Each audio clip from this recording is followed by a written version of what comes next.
Attack, Pakistan पर भारत का कड़ा प्रहार तय। सीमा पर 8वीं रात भी संघर्ष विराम उल्लंघन, सीमा पर हालात। 8वीं रात भी संघर्ष विराम उल्लंघन। पाकिस्तानी सेना ने लगातार 8वीं रात LOC और अंतर्राष्ट्रीय सीमा पर गोलीबारी और फायरिंग की है। ये घटनाएं जम्मू कश्मीर के पुंछ, राजौरी, अखनूर, सांबा और कठुआ जिलों में दर्ज की गई। भारतीय सेना ने पूरी ताकत से जवाबी कार्रवाई करते हुए पाकिस्तान की चौकियों को निशाना बनाया है। स्थानीय लोग जो LOC और IB के नजदीक बसे हैं, अब अपने बंकरों की सफाई और मरम्मत में जुटे हुए हैं। गांव में प्रशासन ने हाई अलर्ट जारी कर दिया है और आपातकालीन निकासी योजनाएं भी सक्रिय कर दी गई हैं। कुछ क्षेत्रों में स्कूलों को भी अस्थायी रूप से बंद कर दिया गया है ताकि बच्चों की सुरक्षा सुनिश्चित की जा सके। पहलगाम आतंकी हमला। 22 अप्रैल की घटना। 22 अप्रैल को जम्मू कश्मीर के पर्यटन स्थल पहलगाम में भीषण आतंकवादी हमला हुआ है। इस हमले में 25 पर्यटक और एक स्थानीय नागरिक की दर्दनाक मौत हो गई थी।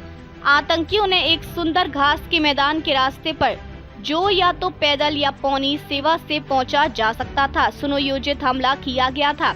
यह हमला कश्मीर घाटी में हाल के वर्षों का सबसे बड़ा नागरिक हमला था, जिसकी तुलना 2019 के पुलवामा हमले से की जा रही है।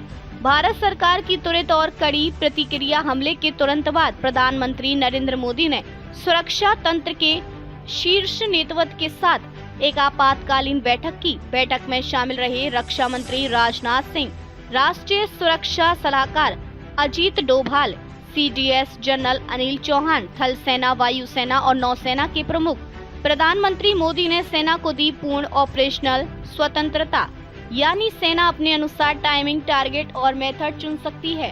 सरकार ने हमलावरों और उनके मददगारों को धरती के आखिरी कोने तक पीछा करके सजा दिलाने का संकल्प लिया है। राष्ट्रीय और कूटनीतिक मोर्चों पर कड़ी कार्रवाई। राष्ट्रीय जांच एजेंसी ने हमले की जांच अपने हाथ में ले ली और फॉरेंसिक टीमें अनंतनाग भेजी गई।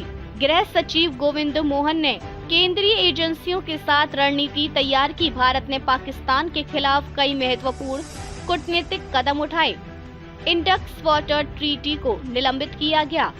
सभी पाकिस्तानी नागरिकों को जिनके पास डिप्लोमेटिक या लॉन्ग टर्म वीजा नहीं है, 29 अप्रैल तक भारत छोड़ने का आदेश। पाकिस्तानी सैन्य अधिकारियों को निष्कासित किया गया। अटारी वाघा बॉर्डर को अस्थायी रूप से बंद किया गया। भारतीय हवाई क्षेत्र से पाकिस्तानी एयरलाइंस को प्रतिबंधित कर दिया गया।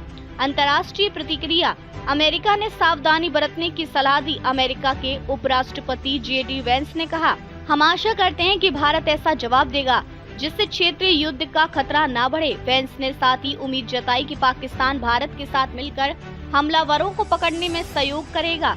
अमेरिकी विदेश मंत्री मार्को रूबियो ने भारत के विदेश मंत्री S जयशंकर और पाकिस्तान के प्रधानमंत्री शहबाज शरीफ से बातचीत कर तनाव कम करने की अपील की।